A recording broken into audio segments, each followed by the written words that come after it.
여러분 안녕하십니까? KBS 아메리칸 뉴스입니다.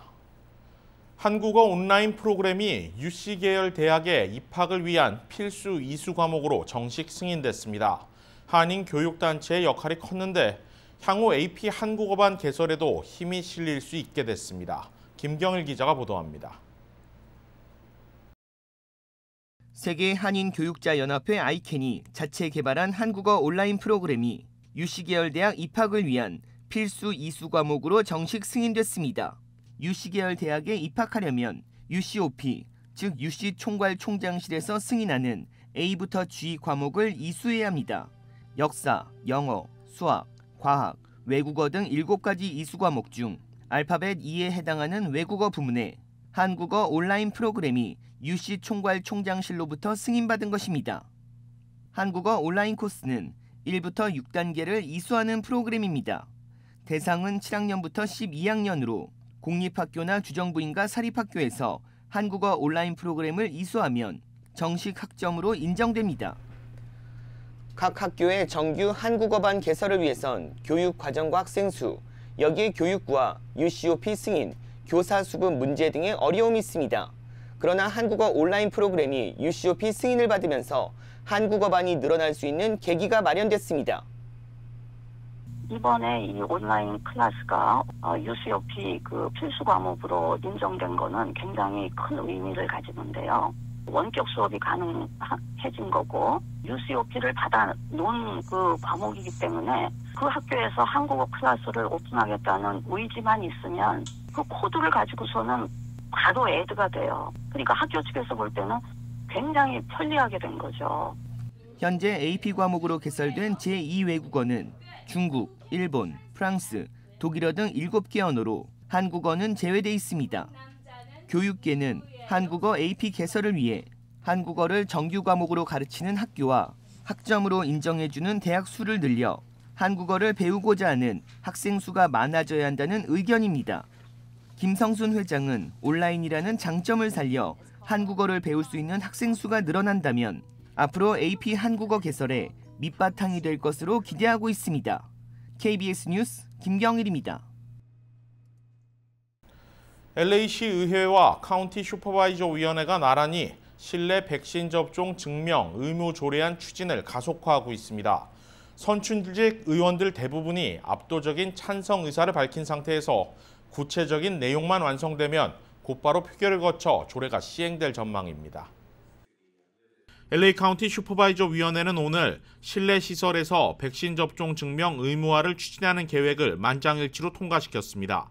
카운티 정부 차원의 구체적인 시행안만 마련되면 곧바로 표결에 붙여 시행될 것이 사실상 확정됐습니다. LA시 의회의 경우 지난주 이미 실내 입장 시 백신 접종 의무화 발의안이 시 전체 회의에 상정된 상태입니다. 내일 표결에서 만장일치 통과가 기정사실화되고 있는데 LA시 검찰이 조례 초안을 마련하면 곧바로 표결을 거쳐 시행할 예정입니다. 다만 아직 최종 시행까지는 일부 관문이 남아 있습니다. 실내 시설의 범위를 일부 비필수 업종들까지 확대시킬지, 실내 입장 허용 기준을 한 차례 백신 접종 또는 완전 접종으로 정할지 여부를 정해야 합니다. 소송 등에 대비하기 위한 법률 검토 작업도 남아 있습니다. Restaurants, bars, gyms, performance venues from like theaters and other major events should be very clear. No shots, no admission. Next, we should be requiring that every public employee be fully vaccinated. Every public employee be fully vaccinated. No shots, no ability to have a job that serves the public. 마이크 퓨어 LA시 검사장은 자신이 초안을 맡게 될 LA시 조례안은 물론 LA 카운티 정부에도 동일한 최대 수위의 백신 접종 의무 조례를 조속한 시일 내에 통과 시행시킬 것을 촉구하고 있습니다. 지난해 선거에서 일부 카운티 슈퍼바이저와 시의원들이 서로 자리를 맞바꾼 만큼 시 정부와 카운티 정부가 통합된 방역 조례 기준을 빠르게 세울 것으로 보입니다.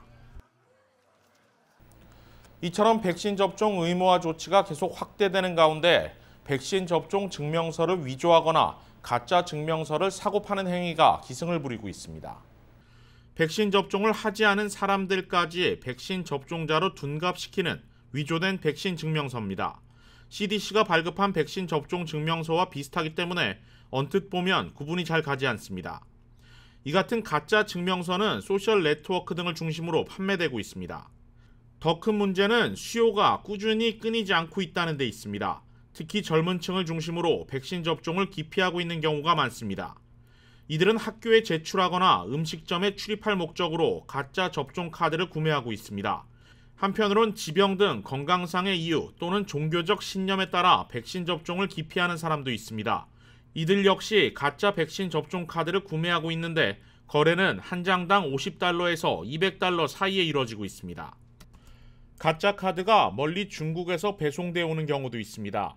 판매자들은 부작용이 심각한 백신에서 사람들을 보호하기 위해 이를 만들어 판매하고 있다고 현혹시키고 있습니다.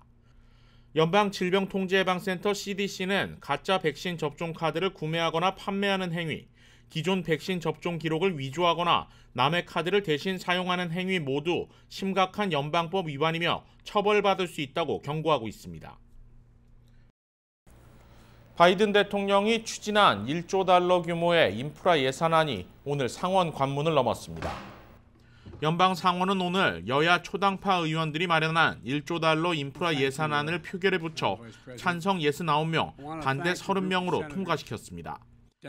정확한 예산 규모는 $1조 2천억 달러로 신규 사업 예산만 $5,500억 달러에 달합니다. 노후된 도로와 교량 보수, 전력과 광대역 인프라 개선, 대중교통과 전기차 인프라 확충 등의 내용을 담고 있습니다. 이번 법안 통과는 상원이 양분된 상황에서 초당적 협력을 강조하며 수개월간의 협상을 통해 공화당 일부의 찬성을 끌어냈다는 점에서 바이든 대통령의 귀중한 승리로 평가되고 있습니다. This is transformational. I know compromise is hard for both sides, but it's important. It's necessary for democracy to be able to function. So I want to thank everyone on both sides of the aisle for supporting this bill. Today, we proved that democracy can still work. A lot more work to do. 이제 인프라 예산안은 하원으로 넘어가지만 민주당이 하원을 장악하고 있는 만큼 사실상 예산 집행까지는 시간 문제입니다. 바이든 대통령은 여기서 더 나아가 이번 초당안에서 빠진 나머지 인프라 예산안도 본격적으로 추진한다는 계획입니다. 바이든 행정부와 민주당은 당초 $4조 규모의 인프라 예산을 추진했다. 국가 채무 증가를 우려한 공화당이 강하게 반대하면서 협상이 가능한 안만을 따로 분리한 이른바 투트랙 전략을 펼쳐왔습니다. 바이든 행정부와 민주당은 이번 예산안에 포함되지 않은 교육과 복지, 기후변화 등의 예산에 대해서는 공화당 협력 없이 자력으로 처리하겠다는 계획입니다. 부하 직원 11명의 성추행 혐의가 사실이라고 발표한 뉴욕 검찰의 발표 일주일 만에 앤드류 코모 뉴욕 주지사가 결국 사임을 발표했습니다. 제휴사 뉴욕 KBTV가 보도합니다. 쿠오모 주지사는 오늘 기자회견에서 현 상황에서는 내가 물러나 정부를 원상으로 되돌려 놓는 것이 옳은 일이라며 사임을 선언했습니다. 또한 그는 혐의를 제기한 여성들에게 사과를 전했지만 주지사 자리를 물러날 정도의 선은 넘지 않았다는 점을 분명히 전했습니다. It is a matter of life and death, government operations. And I cannot be the cause of that. New York tough, and I love New York. And I love you. And everything I have ever done has been motivated by that love. And I think that given the circumstances, the best way I can help now is if I step aside and let government get back to governing. And therefore, that's what I'll do.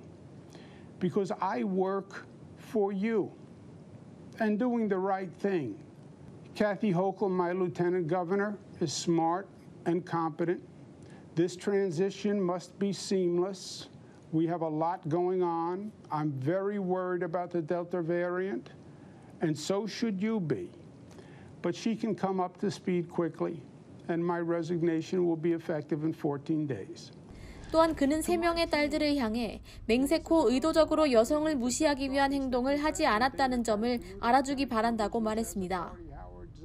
올해 초 처음 혐의가 제기됐을 때 쿠오모 주지사는 양당의 사임 요구를 거절했고 조사 결과로 그의 혐의가 벗겨질 것이라고 단언했습니다. 그러나 지난주 경찰총장은 9명의 주정부 직원을 포함한 11명의 여성에 대한 쿠오모의 성추행 혐의를 확정했습니다. 이후 주의회는 탄핵 절차에 돌입했고 지역 경찰기관들은 형사기소 가능성에 대한 수사를 진행 중이었습니다.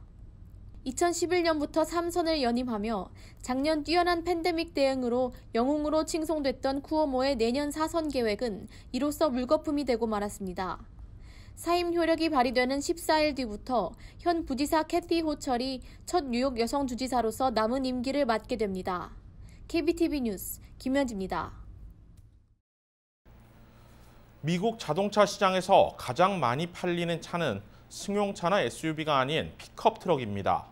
현대차가 흔히 빅3라고 불리는 자동차 제조사가 장악하고 있는 픽업 트럭 시장에 도전장을 내밀었습니다. 캘리포니아 산호세에서 열린 산타크루즈 전국 미디어 시승 행사를 이우수 기자가 취재했습니다. 지난주 두 차례에 걸쳐 각 2박 3일씩 진행된 산타크루즈 전국 미디어 시승회.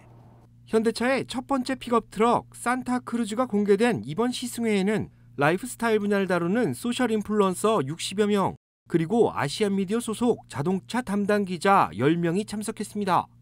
이번 시승회에서 산타크루즈와 마주한 소셜 인플루언서들은 현대차의 첫 픽업 트럭에 대해 긍정적인 평가를 내렸습니다. 빅3가 장악하고 있는 풀사이즈 픽업 트럭과 달리 레저 스포츠 중심으로 설계된 중소형 픽업 트럭의 시장 가능성을 높이 평가한 겁니다. I go paragliding, I go mountain biking, I'm rafting, hiking, I'm always outside. And so it's just the perfect vehicle that can take me to all those places. I can put all my equipment in it. Super versatile, so you can throw a bunch of stuff in the bed of the truck. You know, people in their 20s and 30s are usually active, and so they're getting out and they've got equipment, and it's a great car to have for those types of things. 현대 산타크루즈는 미국 시장 판매 전용으로 설계된 모델입니다. SUV 모델은 신형 투싼을 기반으로 얼바인 현대 캘리포니아 디자인 센터에서 완성됐습니다. Traditional stepping surfaces that are here on the middle on the bumper, but also some really innovative and nice corner steps that you can access when the tailgate's down, so you can still step up and access things that are inside or step up onto the tailgate. So there's a few just different areas on the rear that indicate that we were trying to incorporate within the dynamic design increased functionality. 현대 산타크루즈는 전량 엘라베마 현대차 공장에서 생산됩니다. 현대차는 미국에서 생산된 메이드 인 USA 모델을 시작으로 본격적인 픽업 트럭 시장 공략에 나서겠다는 전략입니다. People that are looking for pickup truck that it's too big, too expensive. They want something smaller, want something with more technology, more safety. So it's really target is really CUV owners, people that cannot buy or do not want to buy a mid-sized truck. 시승에서 탑승한 2.5리터 터보 엔진 모델은 281마력의 넉넉한 힘을 발휘했고 사륜구동 시스템이 적용됐습니다. 때문에 구불구불한 해안가 도로나 험준한 산길에서도 안정감 있는 주행이 가능했습니다. 산타크루즈는 베이스 모델인 투싼에서 가져온 SUV의 편안한 승차감에 적재 공간의 편리성을 더한 모델로 볼 수 있습니다. 앞으로 현대 산타크루즈는 중소형 SUV나 CUV 모델과 본격적인 경쟁을 펼칩니다. 포드 매버릭과 같은 소형 픽업 트럭 역시 주요 경쟁 상대로 꼽힙니다. 현대차의 첫 번째 픽업 트럭이자 북미 시장 공략 전용 모델 산타크루즈가 출시됐습니다. 트럭 시장 점유율이 높은 미국 자동차 시장에서 어떤 성과를 낼지 주목됩니다. 산타크루즈에서 KBS 뉴스 이우수입니다.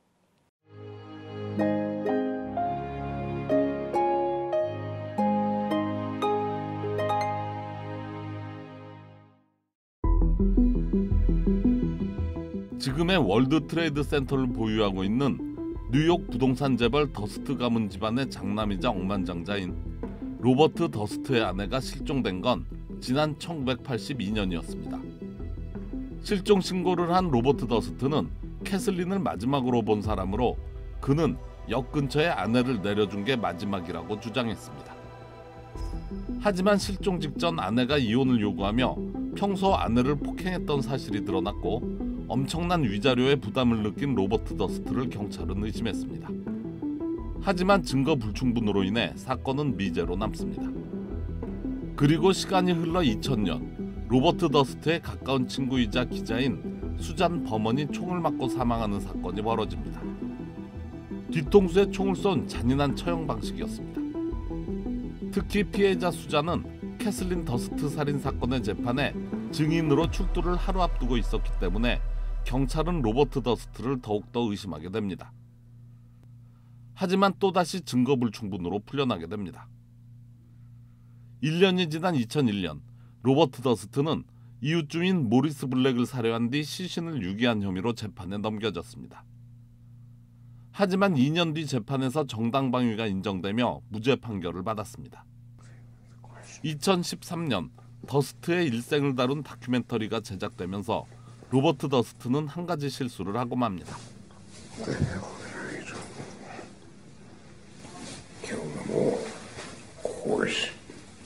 인터뷰 직후 혼잣말을 했는데 마이크가 꺼지지 않았던 것입니다. FBI는 곧바로 더스트를 체포해 재판에 넘겼으나 재판부는 음성 녹음을 인정하지 않았고 결국 모든 사건들은 미제로 남았습니다. 그리고 어제 수잔 버먼의 재판이 처음으로 일반에 공개됐습니다. 이미 80에 가까운 나이가 돼 휠체어를 타고 법정에 들어선 로버트 더스트. Did you kill Susan Berman? No.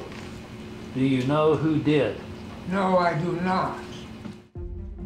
결국 더스트는 아직까지도 본인이 살인을 저질렀다는 것에 대해 무죄를 주장하고 있습니다. 이번에 열린 재판의 경우 역시 정확한 증거를 찾지 못한 채 더스트의 무죄 판결에 무게가 실리고 있는 모양새입니다. 현재까지 1982년 아내 실종 사건과 2000년 범언 사건으로 기소된 사람은 한 명도 나오지 않았으며 미제 사건으로 남겨질 것으로 보입니다. 결국 억울하게 죽은 사람들과 유가족만 남아있을 뿐입니다.